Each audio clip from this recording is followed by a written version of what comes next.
Encourage you to open your Bibles to Isaiah chapter 5. We're going to be using text in Isaiah chapter 5 for the big part of the lesson tonight, a good portion of the lesson. I want us to look at some things that Isaiah had to say to the people back in his time.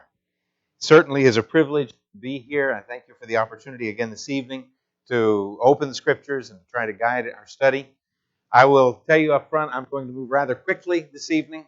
This is probably the biggest of the lessons as far as the amount of material I want to try to present. So I'm going to try to keep moving through it. I'm try not to get off track in the process of that, and maybe leave 30 seconds or so for questions at the end. We'll see how we do when we get there. I want to give some background on the work of the prophet Isaiah.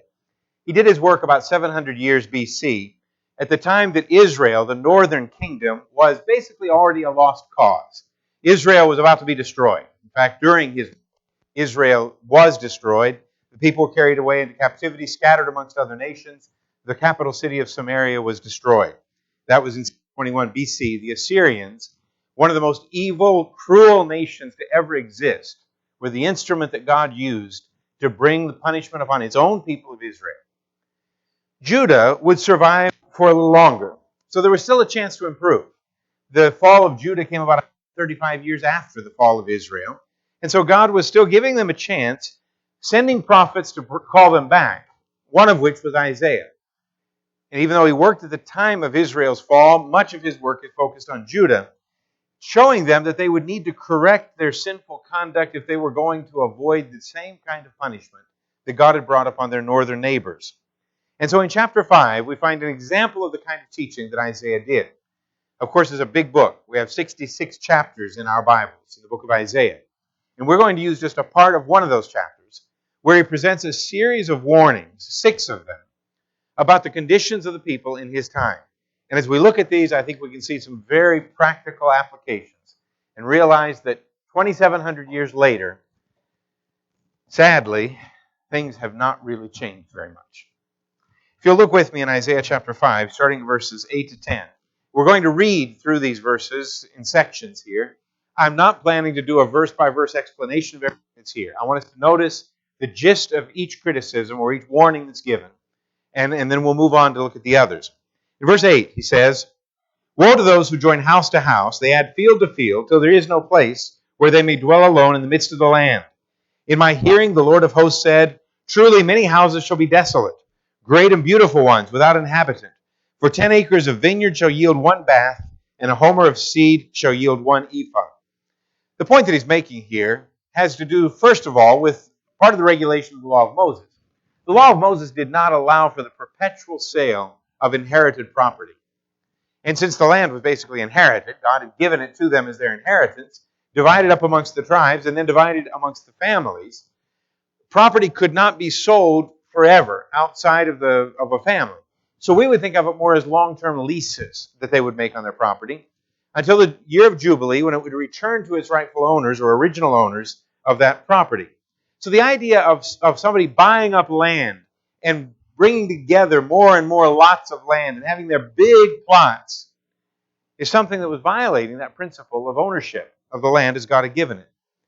There also seems to be a certain suggestion here of disregard for the needs of the poor.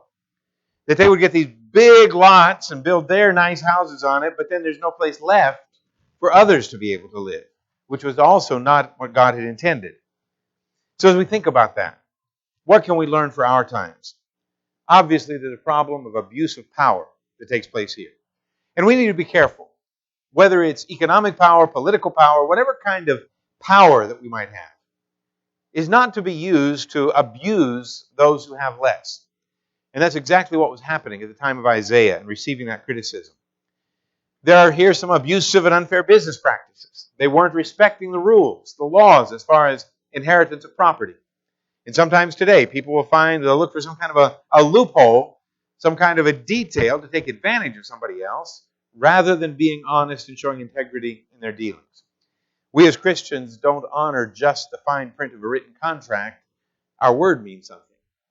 And when we give our word to someone, we need to stick by that, even if there might be some fine print that would let us try to get out of an obligation. Very simply, we have no right to take what is not ours. And that's what they were doing, is they were amassing these big lots of land. The second of the woes or warnings that God gives here comes in the beginning, starting in verse 11. Woe to those who rise early in the morning, that they may follow intoxicating drink, who continue until night, till wine inflames them. The harp and the strings, the tambourine and flute and wine are in their feasts, but they do not regard the work of the Lord, nor consider the operation of his hands. Therefore my people have gone into captivity, because they have no knowledge. Their honorable men are famished, and their multitude dried up with thirst. Therefore Sheol has enlarged itself and opened its mouth beyond measure. Their glory and their multitude and their pomp, and he who is jubilant shall descend into it. People shall be brought down, each man shall be humbled, and the eyes of the lofty shall be humbled. But the Lord of hosts shall be exalted in judgment, and God who is holy shall be hallowed in righteousness. Then the lambs shall feed in their pasture, and in the waste places of the fat ones strangers shall eat. Now again, I don't want to go into all the details of what's here, but the basic point that he's making, he's talking about people who ignored God to party. He refers here to their drinking, to their music, to their banquets. And it's not that necessarily all of those things were wrong in and of themselves. But the point that he's making here is a life of leisure. Very similar to the language of Amos chapter 6, for example, where he talks about how they were enjoying their lives of luxury, and they were completely unconcerned about the people around them and about their own reality of marching toward judgment. So in this case, they prefer to party than to actually focus. It's interesting that Isaiah wrote about 3 centuries before the formal elaboration of the hedonistic philosophy. That's a Greek philosophy that comes from about 400 years before Christ, that basically had the idea, and there are different versions of it, some slight variations of it, but the basic idea was that the highest aim of man is pleasure. You live for pleasure. And so that philosophy's caught on. Not too difficult to understand that people would like a philosophy of that sort. God had already answered the idea 300 years before in the writings of Isaiah. We do not live to satisfy our own pleasures. That's not our purpose for existence. God allows us some pleasures and has created a lot of things for our pleasure, but to help us lift our eyes to Him and not to think that that is the end in itself. Something interesting used here as he describes how they pursued after the wine and the music and the feasts. Verse 12, the latter part of the verse says, but they do not regard the work of the Lord, nor consider the operation of his hands. That's really the problem with the pursuit of pleasure. God's works demonstrate his existence and his character. Romans chapter 1, verse 20, commenting about the value of natural revelation, what God has done in creation. Paul says, for since the creation of the world, his invisible attributes are clearly seen, being understood by the things that are made, even his eternal power and Godhead, so that they are without excuse. The point is that all of us are without excuse. Anyone who can look at the wonders of God's creation is by that challenged to look to the Creator, to seek the Creator. And so we don't have an excuse for not seeking God and not coming to and understanding His will for us. Works demonstrate His existence and His character. They show His justice and the need for our preparation for His judgment. We can recognize that God has made things even in this physical universe where actions have consequences. And then He teaches us that in the moral realm, actions have consequences and that His justice will be applied. But the party life is a pretty effective way to avoid having to seriously think about life and its end. If we can just keep ourselves always having fun, and we all know people who have chosen to try to go just seeking pleasure, partying all the time. It's going from one thing to another, but don't bother me with anything serious.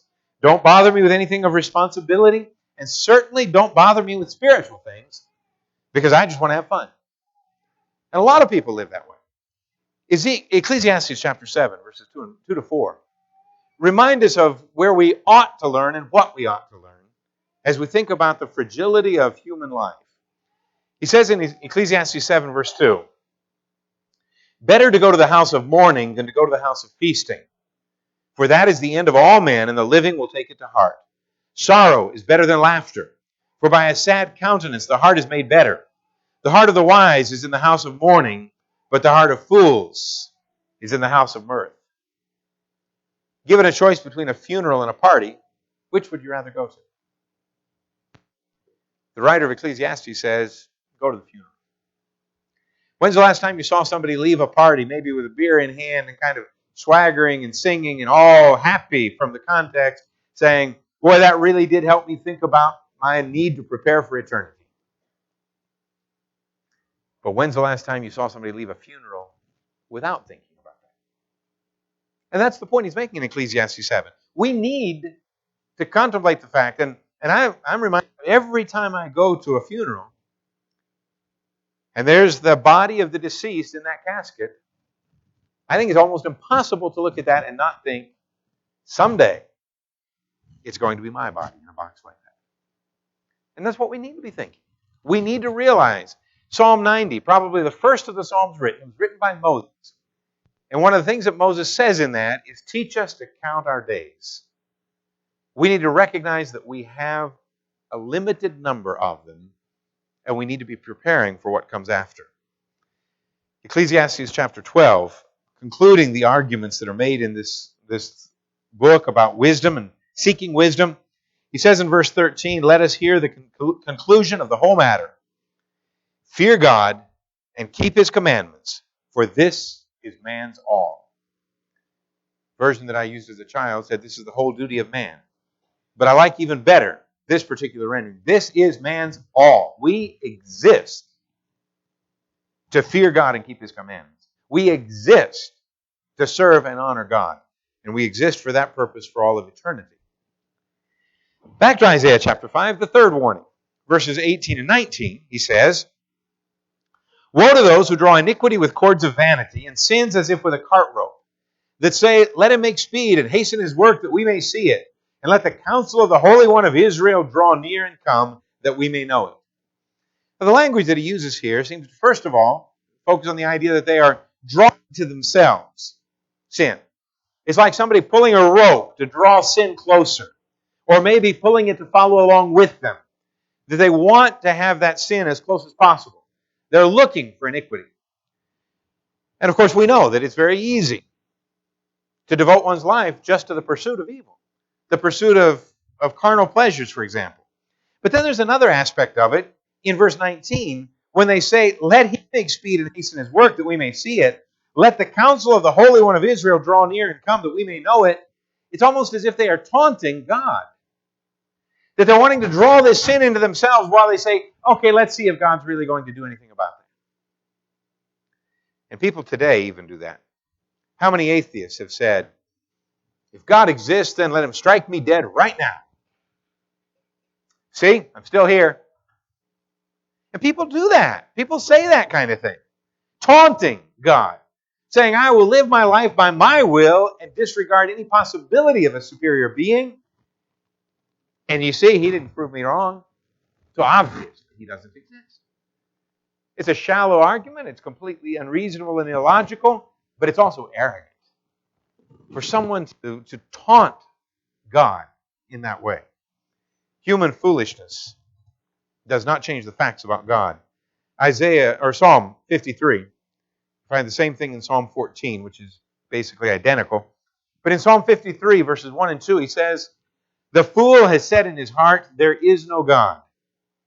They are corrupt and have done abominable iniquity. There is none who does good. God looks down from heaven upon the children of men to see if there are any who understand, who seek God. The fool has said in his heart, there is no God. Sometimes as we look at that, and we especially as we work with young people who are facing all kinds of scientific and philosophical challenges to their faith in the context of a university classroom, and they can say, but I know some really smart people who don't believe in God. What we need to understand is that there are a lot of really smart fools in this world. Because that's the bottom line of it. It's not a question of IQ. It's not a question of accumulated knowledge. If we are not looking with honest hearts to look at the evidences and follow their implications, denying many times their implications because of what we want to justify. It's interesting how many books have been published just in the last 20 to 30 years presenting stronger and stronger scientific evidences of why the theory of evolution doesn't work. Scientific evidences of why these various ideas to try to explain the universe without God don't work. Now, some of these writers are afraid to use the word God in their writings, but what they're pointing to as they examine more and more of the evidences of this universe is that we just can't explain it by chance. It's just too complicated. Michael Behe is the author of a book that was published several years ago, Darwin's Black Box. He's one of various authors who have approached that. It's a book that I usually, and it's been translated into Portuguese, so I can get it in Brazil. And it's a book that I often give to young people as they're headed off to college. If you're going to face the challenges in a university classroom to your faith, you need to be prepared for that. And while Behe's faith is not equal to mine, it's not the same, we don't have the same understanding of the Scriptures, he does recognize and does present some really strong arguments to show why the theory of macroevolution just doesn't work. And so it's a suggestion. If you've never read the book, find it, buy it, read it. It'll help you. And there are others, even more recent than that continue with the same idea. Verse 20. Woe to those who call evil good and good evil, who put darkness for light and light for darkness, who put bitter for sweet and sweet for bitter. They just turn everything around. That's what he's describing here. There may not be any verse in this chapter that better describes our society today. I made a comment about this the other night, and I still believe that in many ways what we are seeing, what's happening in our society, as people are being pressured and intimidated into affirming things that just don't make sense, that are not consistent with the evidence, that in some ways I believe we are plunging into a new dark ages. And I think that there's going to be a time down the road that people are going to look back to the 21st century and say, people really just didn't open their eyes much, did they? You know, we look back to the dark ages, we wonder, how could they have believed those things about the universe and about things that seem so obvious to us now? And I think in some ways that we're going to see a similar reaction to our own time. It's sad. But people are being intimidated for political reasons into believing things that simply are not true, cannot be proven, are not supported by the real evidences, and yet somehow we're supposed to go along and say, well, that's true, everybody knows that. In fact, one of the most common ways people start expressions these days, well, you know, I'm not challenging that. Everybody knows that. We accept that. Have you checked the evidence? Have you examined the proofs behind the idea? Those who pervert the moral order that's established by God in our time receive popular support for that. And on the other side of that, those who defend the principles established by God receive strong criticisms and even condemnation by society. Things have gotten just kind of turned upside down. And that's what he's describing in verse 20. Woe to those who call evil good and good evil. They've turned it all upside down. Remember when some people preaching the gospel got to the city, they were accused of having turned the world upside down? That's not what we're trying to do. We're trying to turn it back right side up. It's already upside down. And the teaching of the gospel is to try to put it back in order. Verse 21. Woe to those who are wise in their own eyes and prudent in their own sight. The fundamental problem in rejecting God's will is that arrogant exaltation of human reasoning, thinking that somehow we have moved beyond this revelation, that somehow we have greater capacity of reasoning and of understanding, and that this is nothing but an antiquated book full of superstitions and myths. And so men exalt their own thinking, start to reason their ways to other conclusions, and quite frankly, you can go through some sort of a thought process to get to just about any conclusion you want. Somewhere along the way, you may violate some rules of logic and never understand or recognize that, and others may be caught up to follow the same thing. But we live in a time when godless philosophy has become more important to many than divine revelation. Or in some cases, and I want to make it clear here, I'm not opposed to philosophy. Philosophy in itself is the love of wisdom. I'm not opposed to that. The problem is when it is godless human philosophy instead of philosophy that is based on God's revelation of His will. And when we go down that track of godless human philosophy and human reasoning, where we have pushed God out of the picture, that's when we get into serious problems with it. And so even sometimes what happens is a halfway approach to it. Somebody continues to pay lip service to divine revelation, claiming to be religious, claiming to believe in the Scriptures, but they start to run everything that comes from God through the filter of human philosophy. What makes sense to me according to my philosophic base, then I can accept out of here. But if it doesn't quite fit with my philosophical base, I want to take that out. I want to deny that. And that's something that we're even subject to. Before I ever left the United States, I was talking to a brother in another state here in this country, and he made the comment to me, God's instructions, God's commandments make sense to me. And he said, when I look at what God says and I think about it, I can understand the reasoning to what he says. And I was hearing that and I'm thinking, really? You understand the reasoning that says somebody needs to be dunked in water to have their sins washed away? I don't. I don't understand the logic to that. I don't understand the reasoning to that. I accept that by faith in the one who ordered it. And as he said that, it worried me. I thought, what's going to happen when that man comes to something that he can't run through the filter of his own reasoning and come out the other side and say that he agrees with it? He'll reject it because it doesn't fit his reasoning.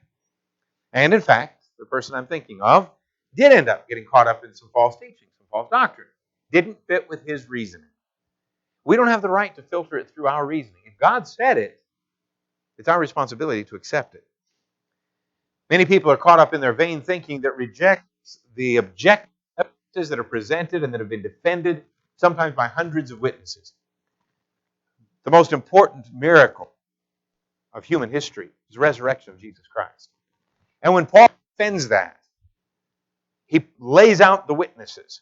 When Peter defends that, he lays out the witnesses. He was right there in Jerusalem. He said, you know what's been going on around here. You know the things that have happened. And when Paul, 20 years or 30 years later, lays out his defense of that, he starts naming people, and then he says, and 500 that saw him at one time, and most of them are still alive. What's the point? Go talk to them. Go and ask them what they saw. There are eyewitnesses available. Have you ever thought about what all was involved in 3,000 people being baptized on the day of Pentecost? 7 weeks after the death of Jesus Christ? I think there's a lot of different things. One of them was there was time for people to start investigating this question of his resurrection. And I would suggest there was something else, and I think John's Gospel suggests this by its sequence of presenting the facts and when the miracle happened. If you had to spend several weeks in Jerusalem because you'd come from a far country, you weren't going to go back home between Passover and Pentecost, you were going to be in that area for 7 weeks, and people started talking about that miracle that happened over in Bethany just a while back, that Jesus raised Lazarus from the dead. Would you walk a couple of miles to go over to Bethany and see for yourself? Talk to the people who were there. There were evidences right there. And I believe all those things helped to reinforce and to lead to the thousands of conversions that happened right there in Jerusalem in the time that followed the beginning of the preaching of the gospel. The problem is that human arrogance and our exaltation of our own wisdom and our own ability to think ends up fighting against the needs for humble submission to a superior being. To accept that God is and that God says. And therefore we fight against that because we think, we feel. We need to be more accepting of divine revelation, of the objective nature of that revelation. Verses 22 and 23. Woe to men mighty at drinking wine, woe to men valiant for mixing intoxicating drink, who justify the wicked for a bribe and take away justice from the righteous man. The New American Standard has a reading here that I kind of like in this case. It says that they are heroes in drinking wine. I kind of like that expression because I think it describes pretty well the kind of attitudes that we have in our society today. You know, heroes used to be those who denied themselves, denied their own will, and demonstrated discipline and sacrifice. In whatever area you might think of it. You might think about war heroes. You might think about sports heroes. These were people that had to deny themselves and show discipline, to make sacrifices to accomplish something. But in many cases today, heroes are those who insist on publicly satisfying their own desires and then demand public approval for it. There is something wrong with a society that can take a man from the cover of the Wheaties box to the cover of a fashion magazine, put him in a dress, and say that he's a hero, when a young lady who fought to continue practicing sports while fighting cancer is passed over, when a man who without legs learned to use artificial limbs and go back to competing in sports is passed over, and a sports award for heroism is given to a man because he can put on a dress and get in front of a camera, there is something wrong with a society that thinks those are heroes. These were heroes at doing what? Drinking. Satisfying their own selfish desires. There is no heroism in that. Doing what I want does not demonstrate character for any of us. We demonstrate character and integrity when we have the self-control to do what is right, even when that's not what we feel like doing. We need real heroes.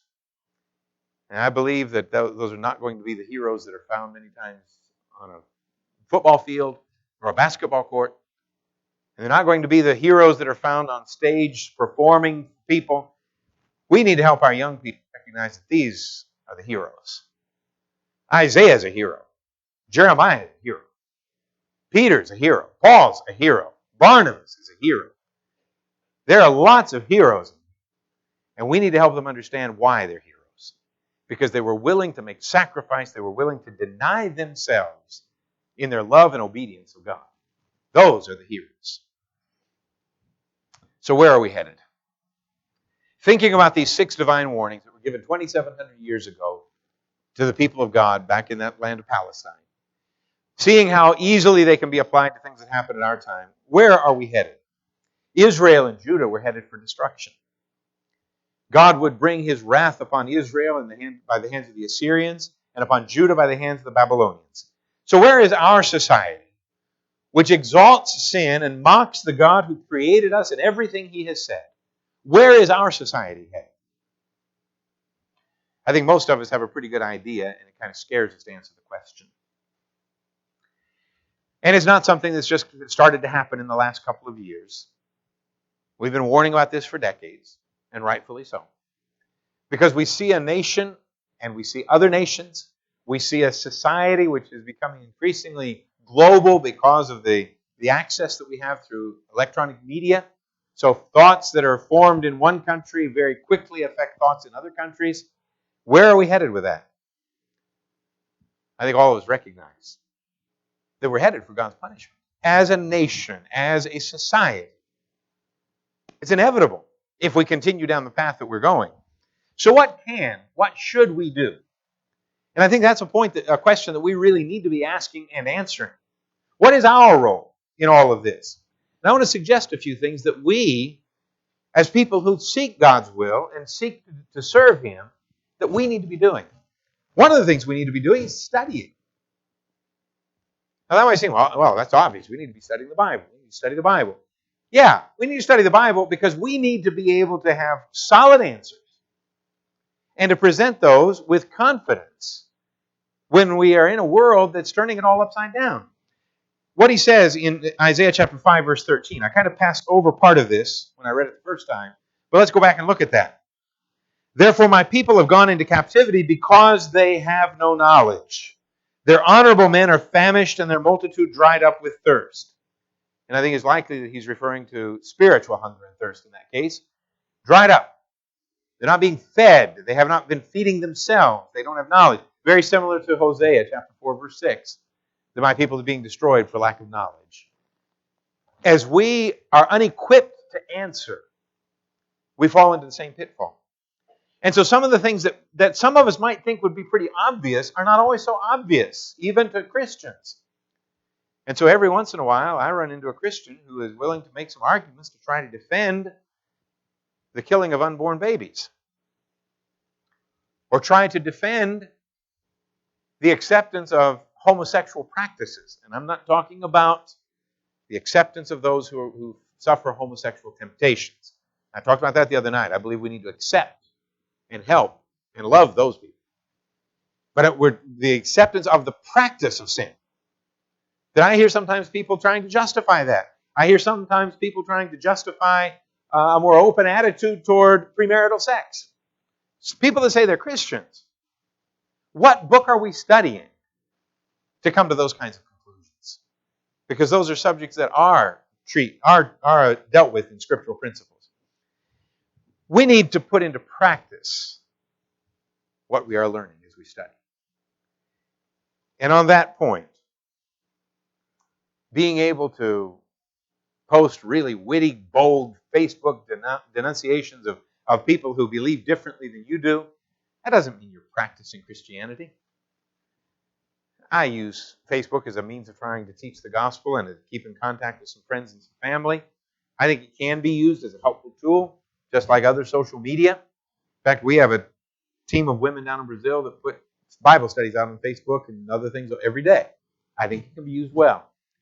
But some people seem to think that if I can just blast the opponent with something that I'll say on Facebook, that I'm showing that I'm really righteous. And every once in a while somebody circulates a bit of a joke on that I'm afraid that maybe some people take it seriously, where they describe the judgment scene, and the Lord's there talking to somebody, and he pulls out his reference notes and says, nope, when they posted that thing of click like if you love Jesus, you didn't click it. So you're not going to get to come in. You know, our faith is not clicking like on witty little notices that are posted on Facebook. It's living it. And so James chapter 1, verse 21 following, familiar text to most all of us. Therefore lay aside all filthiness and overflow of wickedness, and receive with meekness the implanted word which is able to save your souls. But be doers of the word and not hearers only, deceiving yourselves. For if anyone is a hearer of the word and not a doer, he is like a man observing his natural face in a mirror. For he observes himself, goes away, and immediately forgets what kind of man he was. But he who looks into the perfect law of liberty and continues in it, and is not a forgetful hearer, but a doer of the work, this one will be blessed in what he does. It's not enough for us to rehearse our beliefs on the same ideas and then go home and act like that's all there is to it. We need to live it. We need to pray. In fact, I suspect that a lot of us would do a lot better spending less time posting cute things on Facebook, more time getting down on our knees and praying for those who are in positions of authority. It's interesting that Paul, as he wrote during Nero's reign, taught exactly that responsibility. He said in 1 Timothy chapter 2, verse 1, therefore I exhort first of all that supplications, prayers, intercessions, and giving of thanks be made for all men, for kings and all who are in authority, that we may lead a quiet and peaceable life in all godliness and reverence. For this is good and acceptable in the sight of God our Savior, who desires all men to be saved and to come to the knowledge of the truth. If somebody spends very much time talking with me, they can probably draw out of me my opinion of the people who have ruled as presidents in the country in which I live over the last several years. I haven't cared much for them. But I hope they'll also understand in that conversation that I've been praying for them. And I continue to do that. And you may not care much for some of the people who are in positions of leadership. But we still need to be praying for them. And if Paul could say that about Nero, I can say that about Barack Obama. I can say that about the interim president of Brazil, Michel Temer. Even though I may disagree with a lot of their ideas and policies, I can pray for them. I should pray for them. We should be praying for them. And we need to teach. We cannot allow people to intimidate us into silence, to take a back seat and to be ashamed to speak up and teach. We need to speak with love. We need to speak with sincerity. And I'm going to talk about our purposes in that in just a moment. But we need to teach. We need to be presenting the message of the gospel to the people around us with greater urgency perhaps than ever. And so I want to comment a little bit about how we should do that. I believe that the appropriate scriptural approach to teaching is one that involves confrontation, but confrontation that seeks conciliation. Avoiding confrontation is not the pattern of Scripture. Just being quiet and keeping our ideas to ourselves is not what the Scriptures teach. Isaiah 5, what did God do through Isaiah? He confronted the sin of the people. Woe, woe, woe, woe, woe, woe. 6 times. Warnings to them about that. What do we see in Acts chapter 2? I think that the examples of Acts 2 and 3 by themselves are sufficient to prove the point here of the need for confrontational teaching. That is, teaching that confronts people where they are. Acts chapter 2, verse 22. Men of Israel, hear these words. Jesus of Nazareth, a man attested by God to you by miracles, wonders, and signs, which God did through him in your midst, as you yourselves also know. Him being delivered by the determined purpose and foreknowledge of God, you have taken by lawless hands, have crucified, and have put to death, whom God raised up. What's the point? You're fighting against God. You killed him and God raised him. You rejected him and God had sent him. They were in direct confrontation with God. The same idea in chapter 3, starting in verse 13. The God of Abraham, Isaac, and Jacob, the God of our fathers, glorified his servant Jesus, whom you delivered up and denied in the presence of Pilate when he was determined to let him go. But you denied the Holy One and the Just, and asked for a murderer to be granted to you, and killed the Prince of Life, whom God raised from the dead, of which we are witnesses. And his name, through faith in his name, has made this man strong, whom you see and know. He took it directly to them. You're fighting against God, and so many other examples of the same thing. But here's something that's extremely important for us to understand. Confrontation alone is not the point. There's a real danger of political posturing that loses sight of our true objective. And I think sometimes this even happens. No, I don't think sometimes it does. I don't think that sometimes it happens. I know that sometimes it happens among brethren who are more interested in showing that they're lined up with the right party and that they can say all the right words to put down the adversary than to realize that their real objective is to save the adversary. To think that winning the debate is the objective instead of to winning the opponent as being the objective. Conciliation in the form of compromise with error is also not the objective in this.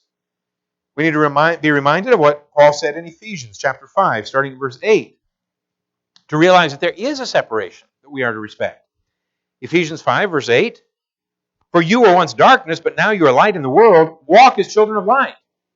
For the fruit of the Spirit is in all goodness, righteousness, and truth, finding out what is acceptable to the Lord. Verse 11, and have no fellowship with the unfruitful works of darkness, but rather expose them. For it is shameful even to speak of those things which are done by them in secret.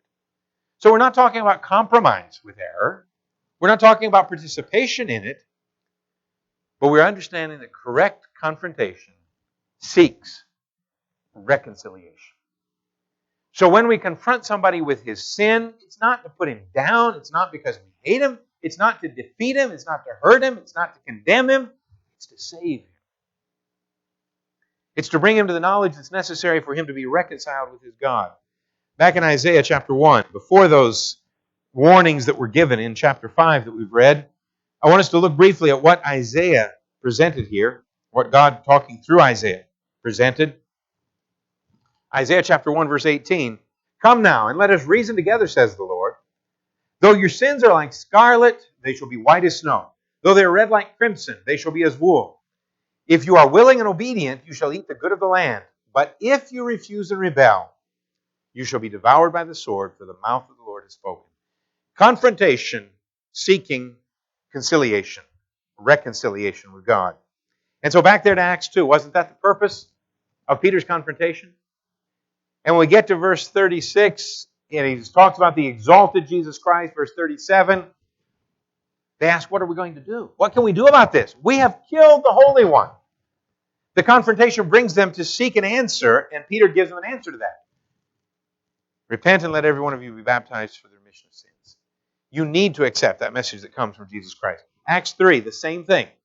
As he talked about the offense that they had committed, you get to verse 19, and now he brings them home to that purpose of why he's saying it, the desire for them to be reconciled to God that they had offended, to be brought back to him.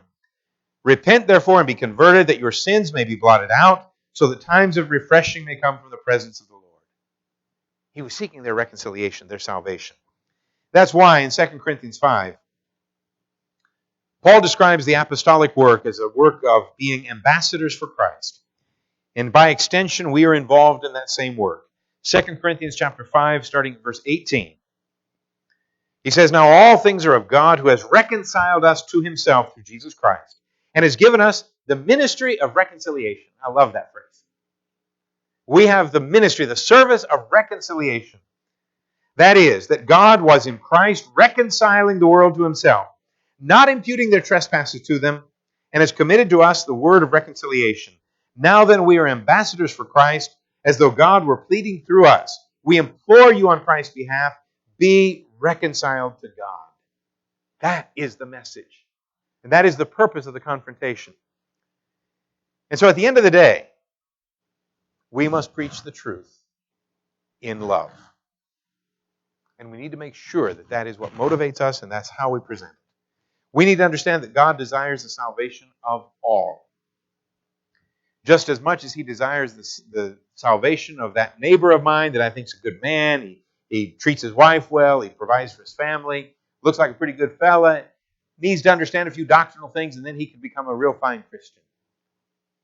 He also loves the one who's at the front of the gay pride parade. He also loves the woman who's on the street corner offering her body for money. He also loves the thieves and the murderers. He has sent us with a message of reconciliation because he desires the salvation of all. But he also leaves us with a choice. Each one chooses to obey or not. Jesus himself said that the majority chooses not to obey. There's a narrow way and there's a broad way. And most choose that broad way that leads to destruction. The fact is that the righteous are always in the minority. 1 John chapter 5, verse 19, this world lies in wickedness. We are a minority if we are serving the Lord. But at the end of the day, all that really matters is where we stand with God. It doesn't matter what our neighbors thought about us. It doesn't matter what our government thought about us. It doesn't matter what society may have said. It doesn't even matter if they killed us. All that matters is where we stand with God. Nothing else matters. And so we face an urgent choice.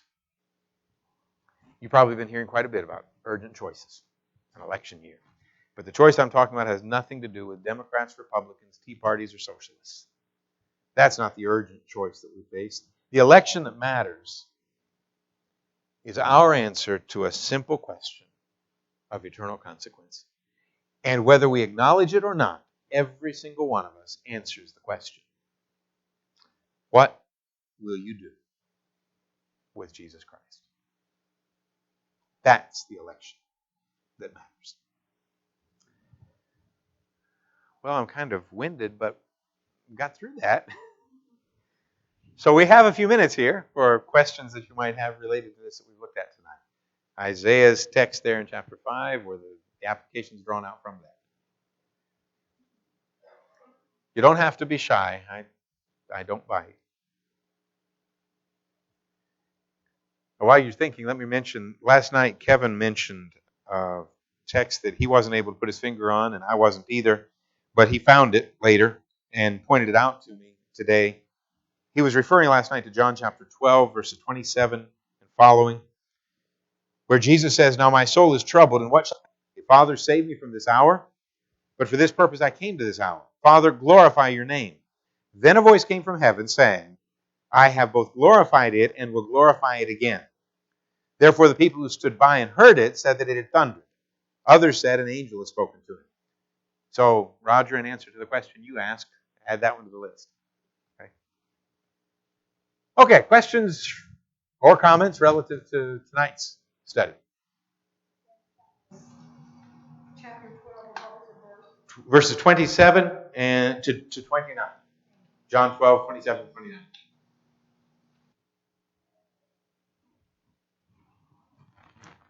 Well, you all make it a lot easier on a fellow than the folks down in Brazil do. I do the open forum studies down there and I open up for questions. Sometimes it's hard to get done in time to get back to the next part of the study. Sometimes it gets rather interesting in those question and answer sessions.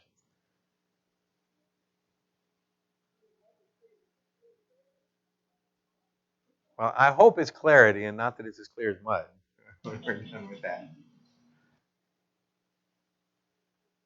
But let me mention about plans for tomorrow night. Tomorrow night I plan to work from a text in Ezra. And I want to close out this series. I think it's always helpful to try to leave on a positive note. And I want to close out with a lesson about there is still hope. We've looked at some things that if we dwell on them too much and we don't look to the answers, they could be kind of depressing. But I don't want us to end it there. I want us to realize that God does give us hope. God does give us answers. The solutions are not easy, but there is hope. And so we're going to use something from Ezra to get to that tomorrow night, Lord willing, as we wrap up this series. Last chance. Okay, well, they should be ringing that second buzzer about any second now, according to that clock. And the kids will be coming up so we can hear them answer the questions. And I have time to jot down a question and hand it to Brian for the adults, I guess. Thank you all. Appreciate your